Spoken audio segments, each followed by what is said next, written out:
Welcome to the last of the Col-Hi Wildcats 1982 podcast, brought to you by Deets on Man Productions. Enjoy your youth, because it goes by quickly. The grace of God supports you, and you're gonna be all right. Seize every single moment because of this simple fact. You can't get more time. To my high school self, I will say, get over yourself. Life is a series of lessons. Some of them are far more expensive than others, right? You are worth it. You are worth it. Don't ever doubt yourself. Know it. Say it. It's breaking us into this first. Hopefully, from anybody. Hey, this is Scott Townsend. Welcome back to the last of the Col-Hi Wildcats 1982 podcast. And today I have with me, I was going to say former golfer, football player, Col-Hi graduate 1982, Kent Hudson. Kent, how's it going? Pretty good, Scott. How are you? Great to see you. Doing great. Thanks for joining in. You bet. Glad to be here. I've loved watching your videos, so glad to be here. So, I was looking through the yearbook, and looks like you were in the football. I almost didn't see you in the football picture because Dunaway's shoulder pads are like. It's kind of like my football career, hidden. And then football, golf. Right. Played golf and football both. I played baseball my whole life. Didn't really play golf much at all, but in ninth grade decided I was done with baseball. So Jeff Harris and I went out for the golf team, and I was terrible. I mean, it was just terrible. And I thought, I'm never going to make the golf team. So I told my mom and dad I wanted a job, and I got a job at the old Ramada Inn, being like a busboy. And I had to go there at work at night, and they had to come and take me and pick me up and all that. And then I finally made the golf team, and they said, "We still want to work?" And I said, "No, I'm done with this." I think they were more thrilled than I was.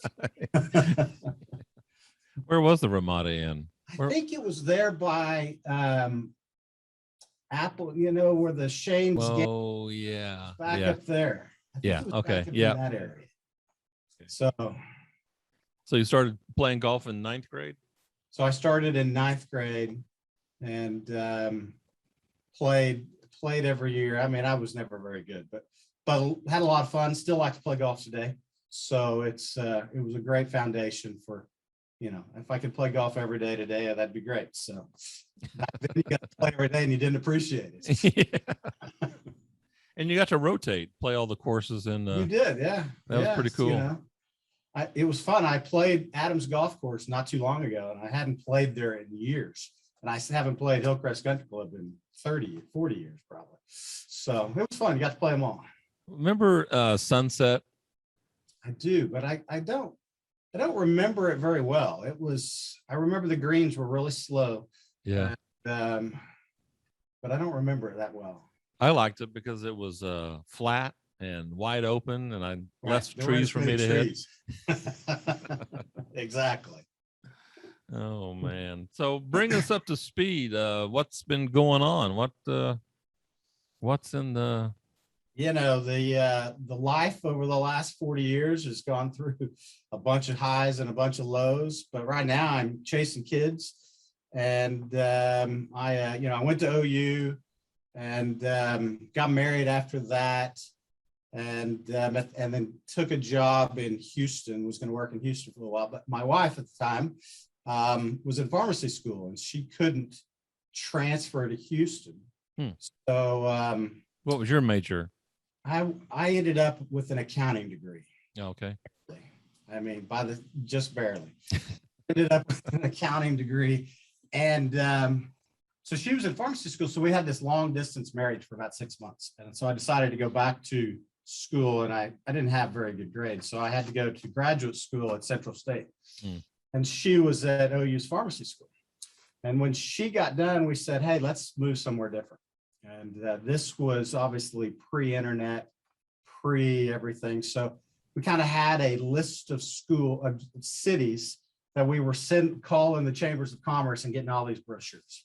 And we ended up, I jokingly said we threw a dart at a map, but we ended up moving to Chattanooga, Tennessee. Sight unseen, never. Oh, wow. Now having older kids of my own, I realized that our parents were probably the ones scared to death at the time. Yeah. But at the time, it was like she was able to get a job at Eckerd's where she worked, and I went and got a job. We lived there for 5 years, had our first son there, and then moved back, and eventually ended up in Tulsa, and have been in I've been in Tulsa ever since. So. Oh, okay. I don't know why I thought you were in Texas. No, I came to Tulsa. I came to Tulsa in '93 and worked for Penwell Publishing. Oh, okay. Got to do events and publish trade magazines and got to see the world. So it was a great experience. Right. Got to go to a lot of different places, and ended up. So I've been here for a long time. Then I did that for a long time. Had 2 kids. Ended up getting divorced and changed jobs and got remarried. And now I'm in the recruiting and staffing business. I staff petrochemical refinery downstream projects, primarily contract type construction, project management type people. Okay. And I do some executive search, but got remarried. And then my wife and I adopted 2 babies. And so I have a 6-year-old and a 7-year-old. So I probably, man, service brought this up the very first week, one of your videos. I have the youngest kids. I'm real close. So, so I go from 29 to 6. Oh, wow. That is amazing. Yep. It's been fun. So what's it like raising a 6 and a 7-year-old at this point? It'll wear you out. There's no doubt about it. It's, both of my girls are adopted. So, and they're 10 and a half months apart. And so, Maris, my oldest little one, when she came along, and I tell you what, it's when you were 27 or 28, I think that's how old I was with the first ones. It was a lot easier. When you're 50, it's like, here, they're yours. I'm going to bed. I got to go recover. Yeah, it's definitely. But it's been great. I wouldn't change it for anything. So that's awesome. It's been great. So when petrochemical water contract work, so you're hiring for people who are building these refineries. Typically, that's the case. Yes. So for our clients are usually owners of refineries or petrochemical companies. And if they're going to build a plant or a portion of a plant somewhere, they use companies like us to bring in people from all different disciplines, all the way from warehouse labor to, like I have a guy interviewed today who's a project manager for pipeline engineers for a big Oh, okay. So it's across the board and different positions. It's all over the world. And so it's up until COVID, it was great, Yeah. kind of like, what do we do? Mm-hmm. So, but it's been good. Are the supply chain issues having an effect on? Yeah, they've slowed everything down. Just everything's been slowed just because it takes longer for long lead equipment. It takes longer for little equipment. So people have been my clients, it just takes longer for them to get everything. Yeah, that's crazy. It is crazy how it impacted things so quickly. Everything from, now they're telling us you better buy your Christmas now because you're not going to be able to get stuff, whatever. Who knows? But, it is unbelievable how much things have gotten more expensive, and just that they're not in stock, and you can't, we went to buy Halloween decorations the other day and they were all gone, and normally I'm afterwards cheaper, and they're like, no, we didn't get enough in this year. So honestly though, and my wife and I were talking about this last night, I don't need anything. She's like, so what do we tell Matthew, our son? What do you tell Matthew if what you want for, he wants to know. I was like, I don't need anything. I've got everything I need. So we could not shop for years and everything would be, well, except for the groceries and stuff like that. But other than that, I don't need anything. And if we could tell Amanda, my wife, not to shop for years, it'd be a win for it'd be a declining for Utica Square. But other than that, I agree with you. We don't need anything. Yeah. So So what going back to high school, you've heard some of the questions, asked of others. What's some of your fondest memories of College High, your senior year? Funny stories or whatever, just. yeah, my high school, I think one of my memories, which happened my junior year, and this is just one, it's not really, it's funny now, it wasn't funny at the time, but Brian Hopkins, remember Brian Hopkins? Mm-hmm. I decided that we could skip class. We had algebra with, I don't remember the lady's name, started with a C. Started with a C.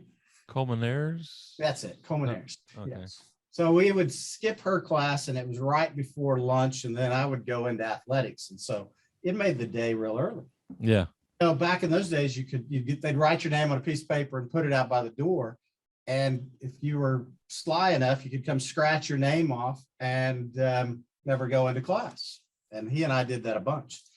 Well, one day somebody came in late, took our names to the teacher. She looked at it and goes, why are their names that anyway? So we got caught, we got in trouble. And it's one of those things, I don't think it was Pinnell, but one of the principals said, hey, we'll either call your mom and dad, who they knew, or you can tell them. And I said, okay, I'll tell them. And I can still visualize what my dad was wearing, what he was doing, where he was, how big his eyes got. And I said, I'm getting ready to spend 3 days with Coach Ripley in school suspension.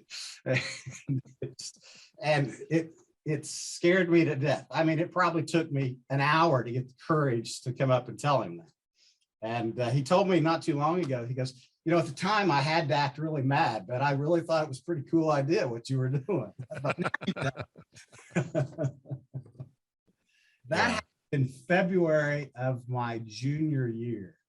And so it was in between football and golf, and I had nothing to do. And it was probably my most memorable. I don't know, memorable. My senior year, I spent all my time with my girlfriend, who later became my wife. And so we were just, I wasn't out and about doing all the high school pranks and things that everybody else did. Right. Yep. Kendall, was it? Kendall Clark, yes. Yeah. Yep. So yeah, that's not terrible. I mean, if that's the worst thing you guys did, then Yeah, that was the, I was kind of a shy, quiet, didn't get in trouble, couldn't talk to my shadow guy in high school. So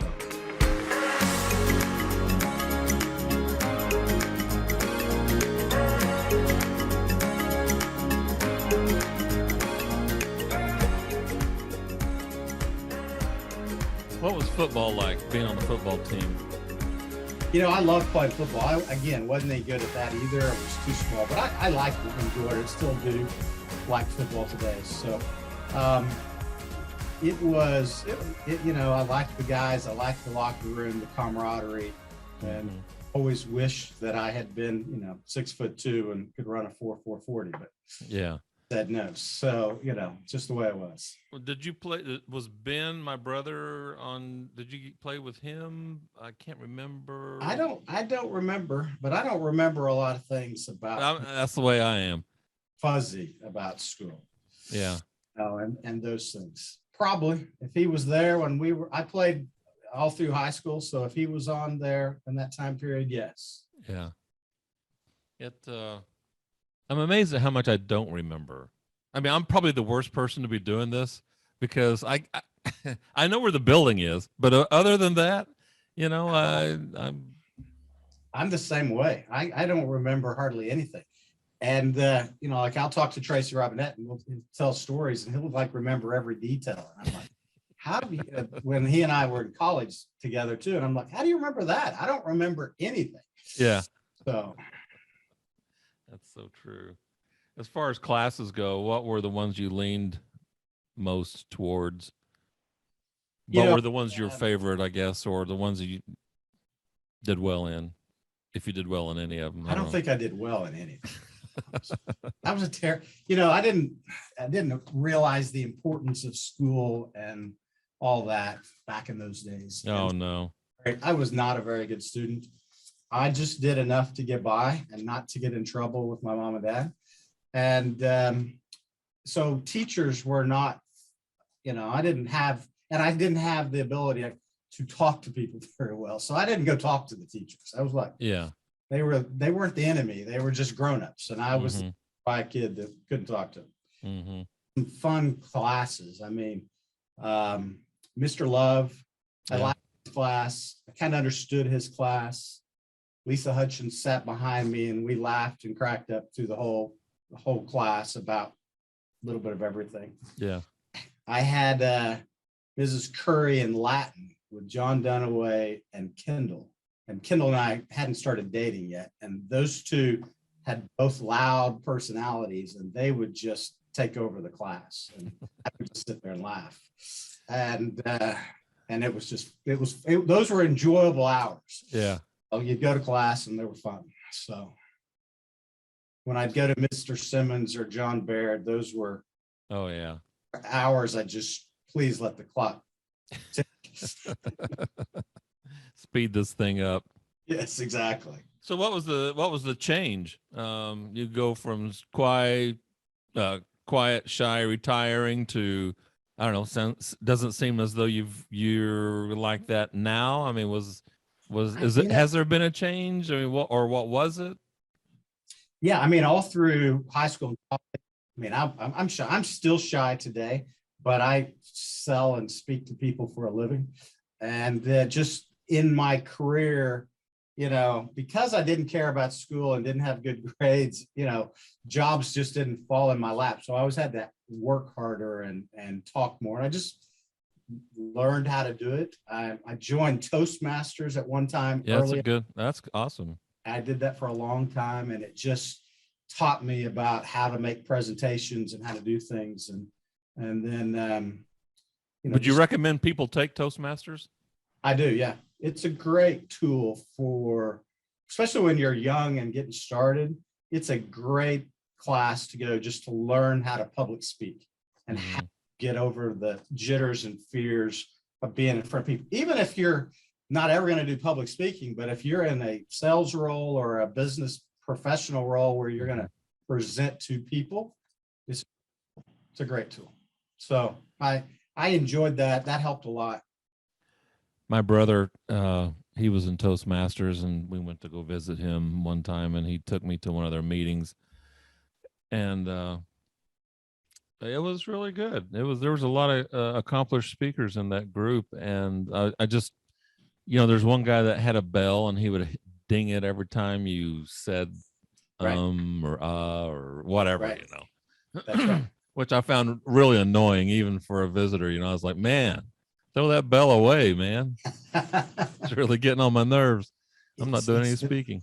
All the times you say like and all those things. And my dad was really good at public speaking. I mean, he was really outgoing, and he did a lot of public speaking.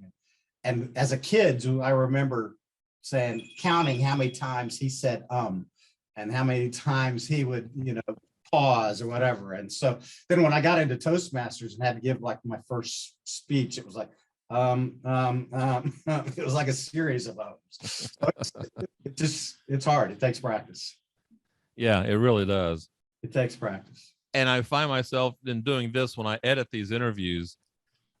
Oh man, I say so much. At least I don't, like you hear people use the word like after their sentences, and they can just wear you down. Here, the other thing that really bugs me these days is when you hear people say, what's a good phone number for you? And I'm thinking, yes. You don't want the bad number? I mean, why do you ask for a good one? Why not just ask for the number? Oh, I get it. Or what's a good address for you?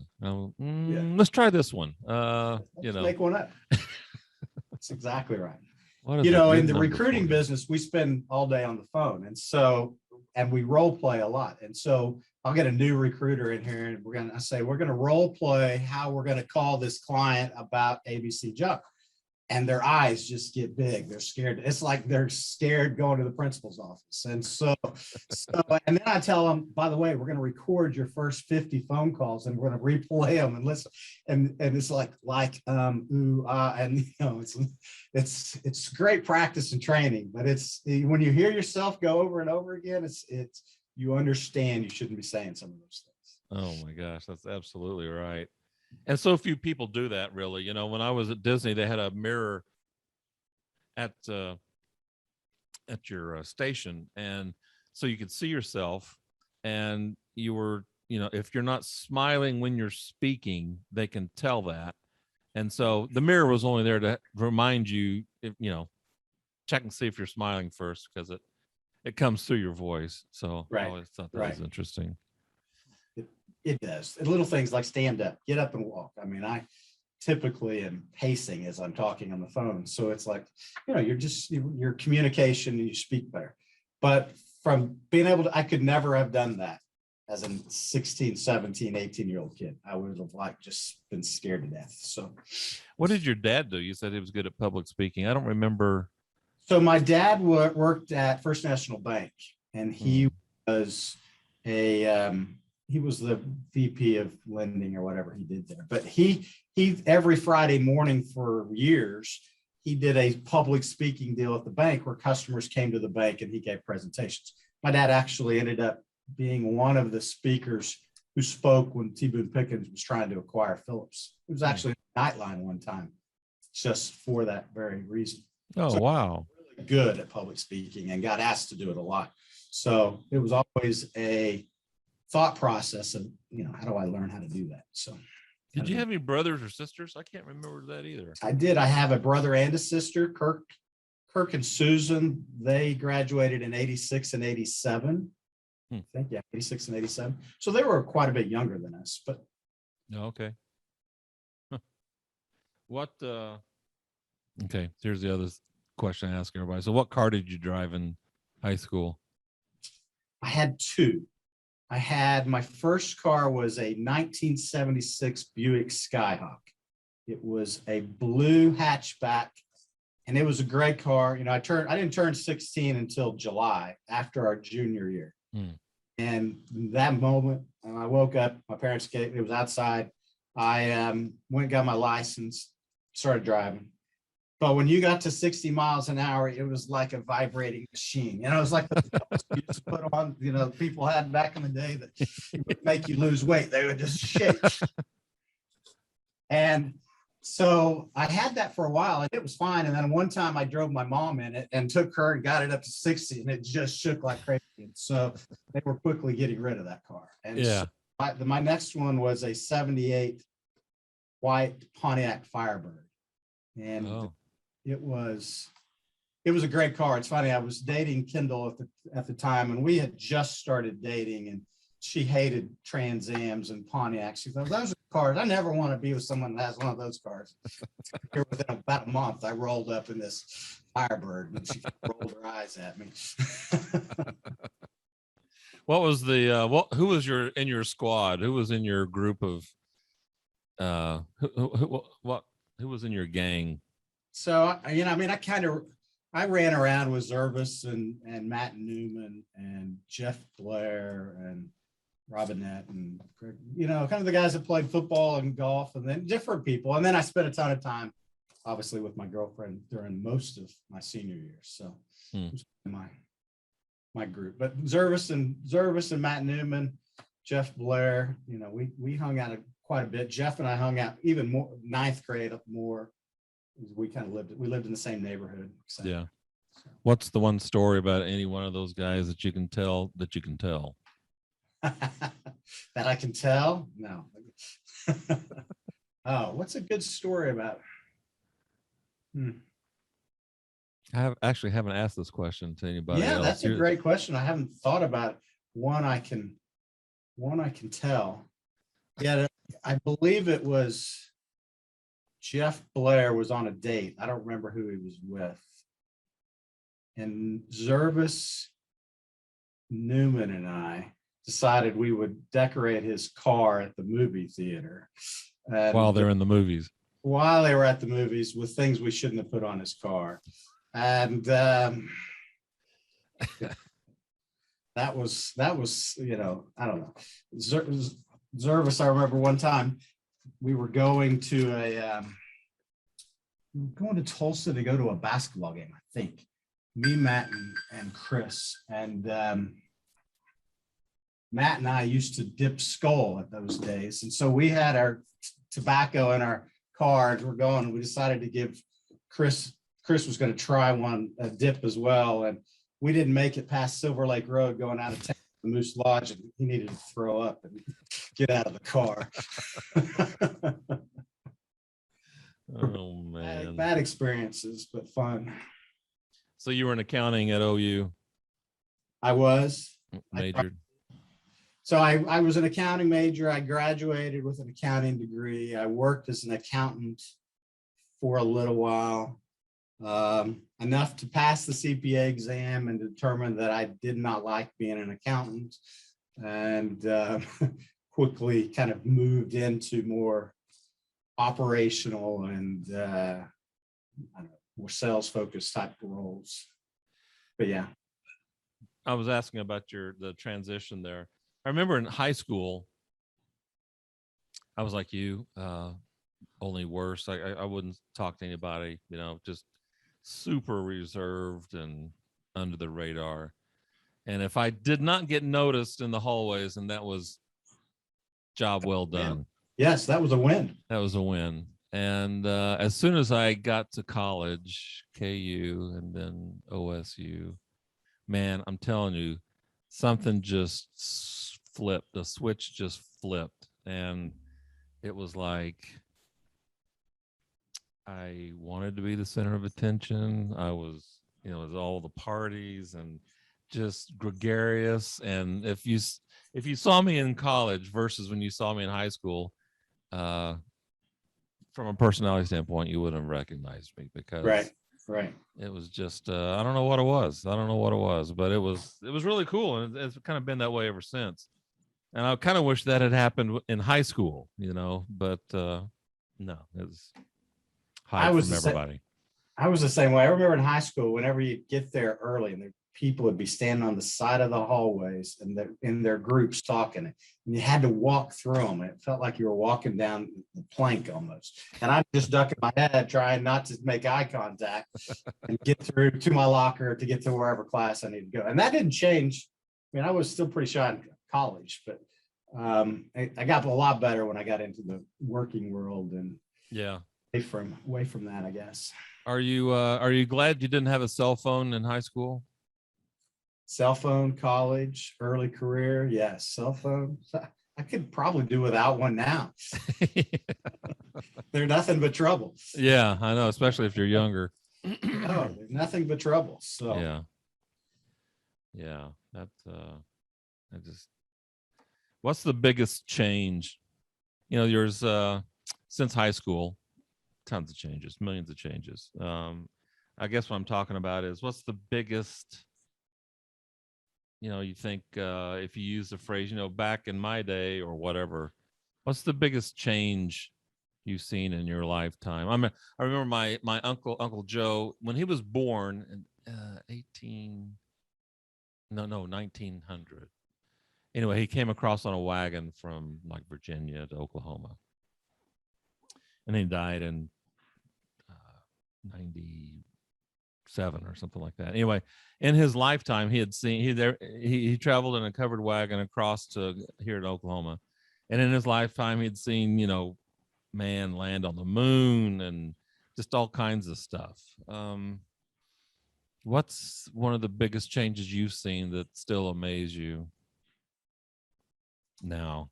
Wow, that's a big question. I don't know. I mean, so much has changed in our life. I mean, if you think about it, I can kind of remember landing on the moon. Yeah. The TV screen and being at my parents' house, and I can kind of remember that. Mm-hmm. Fast forward to today, where we carry a computer in our hand, we get everything, you know, instant gratification. You don't have to wait on anything. It's just so different. And relationships and communication, when you were shy and quiet, you could hide in high school. Today, children, cell phones, technology, all that scares the daylights out of me. So kids, we didn't really have phones and Facebook and all that when they were in high school. But my babies, it's part of life. Yeah. So that to me is the biggest change that, I don't know, scares me the most right now.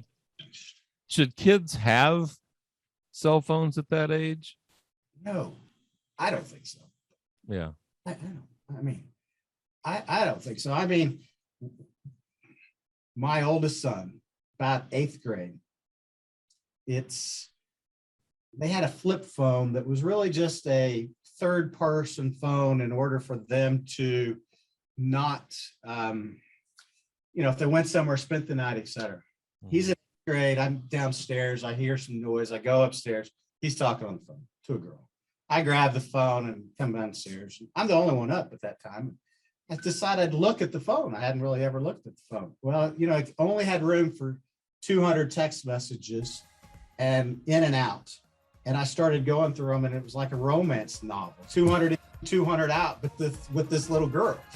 And I thought, and so then you fast forward, and it was a big deal. I mean, it was a romance novel. And you fast forward to today, kids have iPhones at 8th grade, 6th grade, whatever grade they get them at. Yeah. So it's just a different world.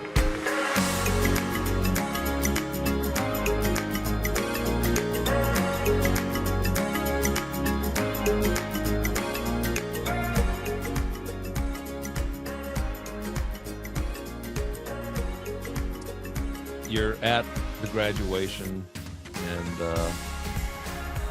it's 1982, and you see 18-year-old Kent walking across the stage, getting his diploma. Knowing what you know now, what would you tell 18-year-old Kent Hudson? What does J stand for anyway? J stands for J. J-A-Y. J-A-Y. Oh, okay. J-A-Y. J. Kent Hudson. What would I tell? Well, first of all, I kind of got 3 things. Enjoy the process, because it is a journey. And for a long time, I didn't realize it was a process and a journey. Yeah. Like competition to me. And it was like, get to the next phase. 2, your life is not going to go the way you think it's going to go. No matter how you plan it, script it, organize it, enjoy the process, ups and downs, because it's just going to happen that way. And 3 is the relationships and the people. And in high school and college, I didn't, and even early in my life, did not appreciate people and the relationships that you have. And people come and go in your life throughout your life. And you need to treasure those relationships and those friendships and those people, because that's really what it's all about. As we all are, 40 years out of high school, I talk to people every day that they're getting ready to retire, and it's about their relationships and people that they're going to spend time with in retirement. That's what life's about. So I actually get to tell that to my 6 and 7-year-old again. See, I didn't get to do it to my older kids. I didn't appreciate it yet. Yeah. How do you teach resilience? I mean, what you're really talking about is how to be resilient during life's up and downs. It's great. It's easy to be, have a good time when there's good times, but if you get knocked upside the head with a 2x4, it's hard to tell somebody, cheer up, it'll get better. And, Right. How do you teach that? That's a great, because life hits you with a lot of different things. It could be illness. It could be, job loss. It could be all kinds of different things. And I heard a guy the other day say, how many times do people go home from work and say, man, I just had a crappy day. And the day was crappy. Really, the day wasn't crappy. What was one event went south, and that event turned them into a crappy day. And so I try to look at it as, hey, that event's bad. Try not to ruin the day. And, because it's not everything's bad. Now, there's certain things, healthcare, loss of a parent, loss of a spouse, loss of a child, those things, it just takes powering through. And I think each person handles that differently. Mm-hmm. What's your definition of success? I think, being happy and fulfilled in what you do. It's not how much money you make. It's not what your title is. It's not all those things. It's being happy in what you do every day. And whenever you get to that point where you don't want to get out of bed and go to work, maybe it's time to go find something else to be good at. You almost sound like Ted Lasso for a little bit. I've only watched him once. It was a great show. I've only watched it one or two episodes. Oh yeah. Yeah. I love that show. It is so awesome. Yeah. I would agree. Success, that would be, yeah. Success, I think, also is whatever you define it as. I mean, if your definition of I succeeded at, if there's some kind of an outcome, if some kind of goal you achieved, you were successful in achieving that outcome. Or it could be in relationships. I have a good relationship with my son, my wife, whatever.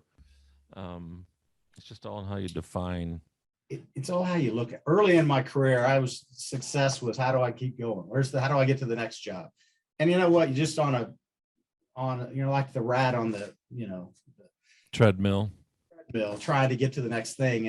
And that works for some people, but it's not that. It's the people along the way, the relationships along the way, and who you meet and what you do. It's not so much just trying to get to the next level. It's not like, playing Donkey Kong where you want to get to the next game level every day. Yeah. And early in my life, that's what I thought. That was career. That was all it was. Right.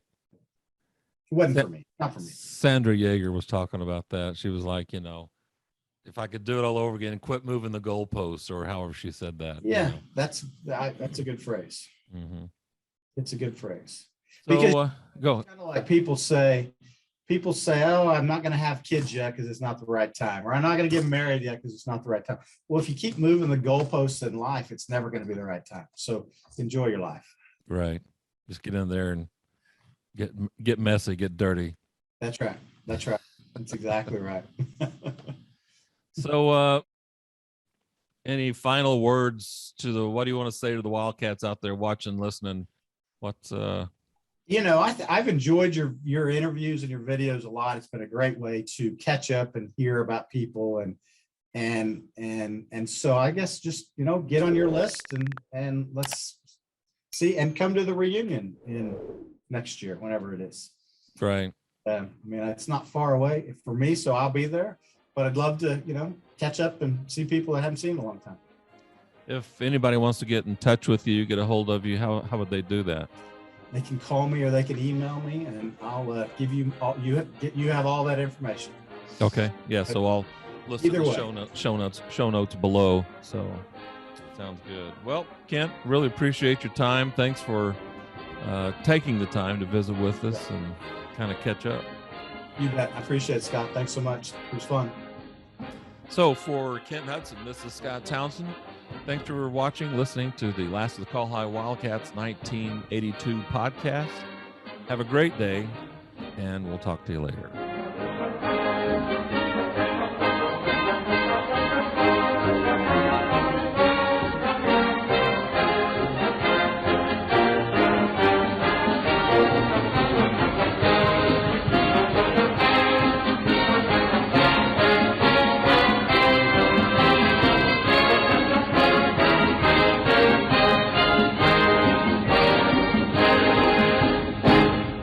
The last of the Col-Hi Wildcats 1982 podcast is a Dietzo Man production. For more episodes, visit the Last of the Col-Hi Wildcats 1982 YouTube channel, listen on Apple Podcasts, or wherever you listen to your favorite shows.